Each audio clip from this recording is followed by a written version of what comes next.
J'aimerais ça vous poser la question au pasteur Prince, étant qu'homme de Dieu, étant qu'adorateur. Maintenant, à l'ère actuelle, où est la place de l'adoration? Ouais, où est la place de l'adoration? Le problème aujourd'hui dans l'Église, c'est qu'on a cloîtré l'adoration dans un style de musique. Quand c'est doux, quand c'est mélancolique, c'est ça l'adoration. Mais l'adoration, ce n'est pas le style de musique. L'adoration, c'est un mode de vie.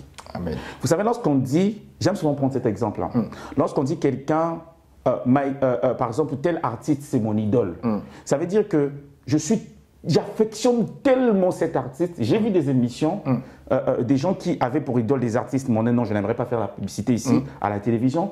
Ils s'habillaient comme l'artiste. Ils parlaient comme l'artiste. Ils faisaient tout comme l'artiste. Et ils étaient même prêts à prendre les économies de la famille pour aller voir le concert de l'artiste. Donc, la place de l'adoration aujourd'hui dans notre église, j'ai envie de dire, l'adoration n'a pratiquement plus de place. Pourquoi? Parce que pour moi, l'adoration consiste à faire la volonté parfaite de Dieu. L'adoration consiste à vivre conformément aux principes bibliques. Lorsqu'on aime une personne, on est amoureux d'une personne, on cherche à être comme la personne. On cherche à faire plaisir à la personne. Mais malheureusement aujourd'hui, on a cantonné l'adoration dans le fait de chanter. Non, l'adoration c'est un mode de vie. Voilà pourquoi la Bible déclare dans Romains 12 que nous devons offrir nos corps comme des sacrifices. Amen. Abraham, lorsqu'il va sacrifier son fils, il appelle cela adorer. Parce qu'il dit, mon serviteur, toi reste là, nous montons pour aller adorer. Donc je vais donner ce que j'ai de plus cher. Mon frère, c'est quoi que tu as de plus cher? Peut-être que c'est ta petite chérie. C'est ton petit chéri. Ça peut être l'argent. Ça peut être ton travail. Mais à partir du moment où tu décides de sacrifier ce que tu as de plus cher, tu décides de t'offrir en sacrifice à Dieu, c'est là que commence l'adoration. Mais maintenant, la chanson n'est que l'expression de ce que tu es au quotidien, en fait. Voilà pourquoi une personne peut chanter une chanson, parce qu'on dit souvent que adorer, c'est dire ce que Dieu est. Mais une personne peut beau dire ce que Dieu est, mais si sa vie n'est pas conforme à la parole de Dieu, tout le bruit qu'elle fait, elle peut avoir une voix mélodieuse. Tout le bruit qu'elle fait, ce n'est pas de l'adoration, parce que l'adoration commence par la vie de sanctification. Gloire au Seigneur. Étant qu'un adorateur, le Seigneur cherche les vrais adorateurs. Amen. Il a dit, l'heure vient, elle est déjà venue, où les vrais adorateurs adoreront le Père en esprit et en vérité. Alors, est-ce que nous avons encore des vrais adorateurs à l'heure actuelle? Oui, je crois qu'on a des vrais adorateurs. Même si je disais tantôt qu'aujourd'hui au sein de l'Église, beaucoup sont ceux qui chantent mais qui ne vivent pas, je crois qu'on a des vrais adorateurs. Parce que la Bible déclare que Dieu viendra chercher une Église sans tache ni ride. Mais cette Église que Dieu viendra chercher, mais ce sont ces adorateurs-là que Dieu viendra chercher. Mais ce qui est étonnant dans la Bible, dans Jean 4, le Seigneur dit, la Bible dit que l'heure est venue où les vrais adorateurs adoreront le Père en esprit et en vérité. La Bible déclare que ce sont les adorateurs que Dieu cherche. Donc ça veut dire que quelque part, Dieu, chaque jour, il a une soif de voir des vrais adorateurs se manifester. Se manifester par l'accoutrement, se manifester par le comportement, se manifester par le langage.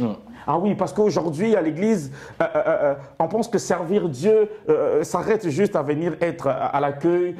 Surtout que beaucoup de gens aiment aussi l'équipe de louange. Mais dans nos équipes de louange, nous voyons des sœurs avec des décolletés, avec des mini-jupes. Non, l'adoration aussi, c'est dans l'accoutrement. Mais Dieu ne regarde pas l'apparence. Ah, Dieu ne regarde pas l'apparence. Ce qu'on est physiquement n'est que l'expression de ce qu'on est à l'intérieur. Amen. Une sœur peut dire, mais moi je crains Dieu, j'aime le Seigneur, ne regardez pas ma mini-jupe. La Bible déclare que si ta main est une occasion de chute pour toi-même, coupe-la. À combien plus forte raison lorsque ta main est une occasion de chute pour d'autres personnes? Brûle-la alors. Brûle-la. Non, c'est moi qui dis aux frères de regarder, mais non, tu es une occasion de chute pour les frères. Brûle. Gloire au Seigneur. Alors, c'était votre humble serviteur, l'évangéliste Prince Kouka. Derrière la caméra, notre frère Zikoloba Sazen El Prod. Et nous avons été bénis par la présence d'un couple pastoral, le pasteur Prince et la sœur Anaïs. Alors, le mot de la fin.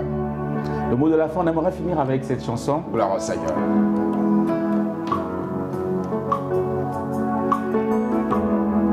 On j'aimerais dire à quelqu'un que la victoire est certaine pour ceux qui s'attachent à Dieu.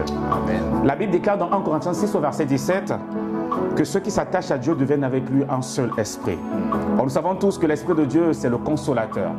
Nous savons tous que l'Esprit de Dieu, c'est l'Esprit qui donne le fruit de l'Esprit. Donc, c'est l'Esprit qui nous aide à voir les qualités que le monde veut avoir. Amen. C'est l'Esprit aussi qui donne les dons spirituels. Il te donne d'être puissant. Il te donne de recevoir des choses que le monde ne peut recevoir. Voilà pourquoi nous chantons ceci. La victoire est certaine pour ceux qui s'attachent à Dieu. La victoire est certaine pour ceux qui s'attachent à Dieu. La victoire, toi, est certaine, elle est certaine. S'attache à Dieu, la victoire est certaine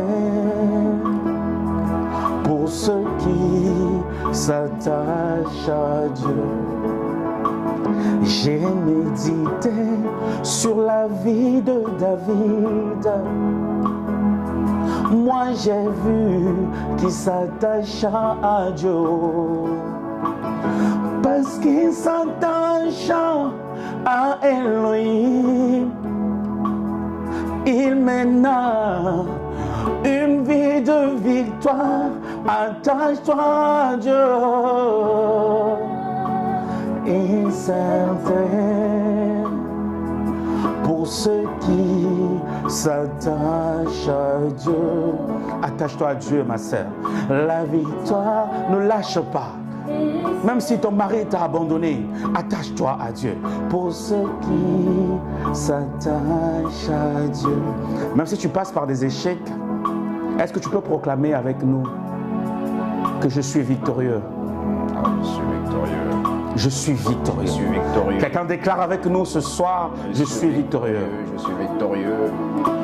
Je suis victorieux devant la diversité, devant les épreuves. Je suis victorieux. Je suis victorieux devant les obstacles, devant le blocage et les freinages. Moi je suis victorieux. Oh. Victorieux. Moi je suis victorieux. Oh, moi je suis victorieux. Oh, victorieux. Moi je suis victorieux. J'ai la victoire. Moi je suis victorieux sur mes ennemis. Moi je suis victorieux. Oh oui, j'ai la victoire. Moi je suis victorieux sur mes adversaires. Moi je suis victorieux. Dis, j'ai la victoire. Moi je suis victorieux sur le coronavirus, sur les maladies, les sorciers, les démons, sur les principautés, les dominations. Moi je suis victorieux. Yeah, victorieux. Moi je suis. Il y a quelqu'un qui est oppressé qui dit je suis victorieux sur ces esprits qui me tourmentent. Moi je suis victorieux. Victorieux, moi je suis victorieux. Il y a quelqu'un qui a connu les échecs qui dit cette année c'est mon année de victoire et je proclame moi je suis victorieux. Victorieux, moi je suis victorieux. On va finir en disant moi je suis un champion. Moi je suis un champion. Un champion, moi je suis un champion. Je suis de la race des vainqueurs. Moi je suis un champion. Un champion, moi je suis un champion. C'était notre mot de la fin pour vous. Gloire au Seigneur. Le Seigneur a dit que vous a donné le pouvoir de marcher sur les serpents, sur les scorpions, ainsi que sur toute puissance de l'ennemi qui rien ne pourra vous nuire à votre égard. Voilà pourquoi nous sommes victorieux. Amen. Que Dieu vous bénisse. Que le Seigneur vous bénisse. Alléluia. Rendez-vous le 7 février à 20h. Amen, amen. Sur toutes les plateformes de téléchargement. Gloire au Seigneur. Et sur YouTube pour le clip surprise. Alléluia. Connectez-vous, abonnez-vous massivement. Je crois que vous serez bénis. Amen.